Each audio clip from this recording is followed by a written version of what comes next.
film. Yes. How is it a celebration to hip hop?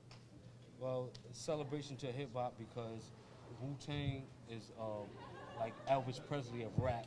So we have a cult following, millions and millions of people. So when Old Dirty Bastard passed away, he's a legend to hip hop. You know, we pay homage right now to Old Dirty Bastard, and you know, I'm the front in line. You know, so I'm here, you know, to show to God he's here. He ain't never went nowhere. His essence, his spirit is still here. Okay. And what are the other plans to do with the film? Other plans of doing with the film is, you know, getting a full wall, definitely theatrical. You know, I want it all out. I want it everywhere. You know, overseas. You know, out here in the United States, Canada, all around the world. You know, Wu-Tang is worldwide. So, you know, everybody know who Dirty was. He was the first rapper that did a song with Mariah Carey. You know, so I mean, it's countless. You know, all the things that he did in his career. So it's just definitely, he's here, and this thing is going to go far. It's definitely, how would you say, like something that's classic. It ain't going to never die. It's original. It's authentic. So it ain't going to never die. It's always going to be here. And every time you look at it, every time you see it, you're going to get a feeling from it. You know what I'm saying? You're going to learn something from it, and you're going to carry that with you forever. Right, and just talk about your relationship with Old Dirty Bastard. Old Dirty Bastard was my blood cousin, my brother, my best friend, rice and beans.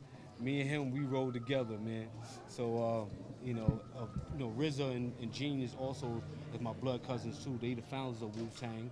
You know, Dirty, RZA, and Genius, they the founders of Wu-Tang. So, you know, it started all together now, crew, and from there, RZA, you know, branched it out and came with Wu-Tang Clan forever. You know, so, you know, that's how far I go back with it. Before it wasn't even no Wu-Tang. It wasn't nothing about Wu-Tang. You know, we was jumping in the beds together. You know what I'm saying? Hanging out, partying. You know, mothers, uncles, brothers, sisters. You're gonna see all of that in the movie.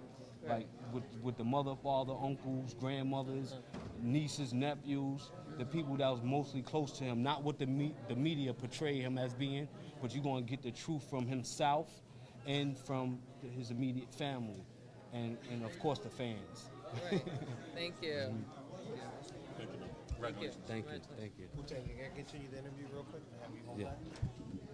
So to continue on a little bit further in, and you're talking about bringing in the family and everybody into this, and you are bringing in and holding on to true hip hop. Is that true or not?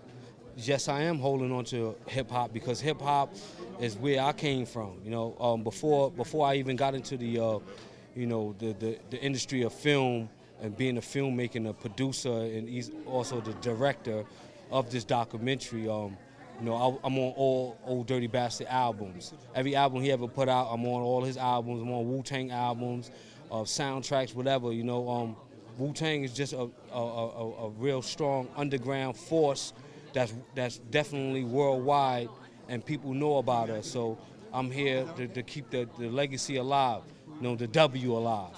Man, Wu-Tang is a legacy, man, and you are doing a great job keeping it alive. Who were some of your greatest inspirations in hip-hop, or people that you look up to, or that inspired you in the music industry? And then tell me how that kind of correlates to what you're doing in the film industry, because you're in a brand new genre now, you know? Yeah. I think first off, I'm gonna say the RZA. The RZA, you know, that's my cousin, that's my physical, but he's my mentor. You know what I'm saying? He's my shining star, and you know, from him, you know, working with Quentin Tarantino and doing these these scores for these movies. I mean, that inspired me a lot, you know, and definitely when I was young, I'm gonna tell you a story. When I was young, growing up in Brooklyn, Bed-Stuy, I lived on Lewis Avenue between Quincy and Lexington, and when I used to go to school, I used to go to school right around the corner on Gates Avenue in Stuyvesant, and Spike Lee was shooting Do the Right Thing right on the next block from where I lived at. Denzel Washington? I mean, you know, questions, you know, I mean, you ask me that, it's like, come on, you know who Denzel is, you know what I mean? No, so he definitely an inspiration, and I'm inspired by him, for everything he's doing right now. And definitely Will Smith. Will Smith, I'm coming to take your spot, man. Well, man, I love Will Smith. You're doing great things, man. We're here to support you tonight, man. That's why we're here at the film festival, man. Well, thank you so much, and I'm glad to be here. Everybody's tuning in on John Scudder TV. Tell them where they can find out about you. I mean, do you tweet? Well, you can go to, that's right, Ray Son of Allah. You can go to Twitter, Facebook, MySpace, BrooklynZoo.com/MySpace or whatever. You know how to get there. You know what I'm saying? But also it's at www.brooklyzoo.com. You get a lot of information from there. And go to the Wu Corp. You know what I'm saying? Wu-Tang, WuCorp.com. That's where it's at right now. Man, can we get a shout out for John Scudder TV? That you watching John Scudder TV? Yo, this is Ray Son of Law God, the host and representative of Brooklyn Zoo, Wu-Tang, and all the affiliate, this John Scudder TV, and they doing it big. They're here with me right now at the New York International Film Festival in LA, March 4th, 2010 right now. We doing the dirty. One word can change the world. This is where it's at right now, One word can change the world. They all did it. Malcolm X, Martin Luther King, Marcus Garvey, Noble Jew Ali. It's countless.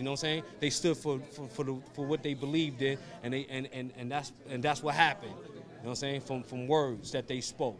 And Dirty, and Tupac, and Biggie Smalls, all my great kings that fell in the art of war. Some of the greatest legends in hip hop. Yeah, man, it's real, man. It's real like that. Big up to, Run DMC, Jam Master Jay. Pioneers. Jam Master Jay was the great one, too. There's a documentary out on Jam Master Jay right now, too. I heard it's hot, too, so y'all got to look out for that one, too. So it's definitely, hip-hop is going to live forever. It's a new aura in the world, and I'm just a piece in the puzzle. But always know, piece of the puzzle. When hip-hop came out, they said it wouldn't last. Here we are now. Here we are now. You know what? Right? You know what? And I got something for you for that. I say, to everyone knows that each of us stand in the midst of developing, unfolding. What is being unfolded is simply ourselves. But each self is unique, Because until one is committed, there's hesitancy, a chance to draw back, always effectiveness concerning all acts of initiative and creation. There's one elementary truth. The ignorance on which kills countless ideas and splendid plans, that the moment one definitely commits to oneself, then providence moves too. All sorts of things occur to help one that will otherwise never have occurred. A whole stream of events issues from this decision, raising in one's manner or unforeseen incidents or meetings, which no man could have dreamt would have come his way. I have learned the deep respect for one couplet. Whatever you can do or dream, you can begin it. Boldness has genius and power and magic in it. I'm going to say peace. Ray Son of Law, I'm out right now. Man, peace. Thank you so much. Congratulations, my man. Thank you. Thank you.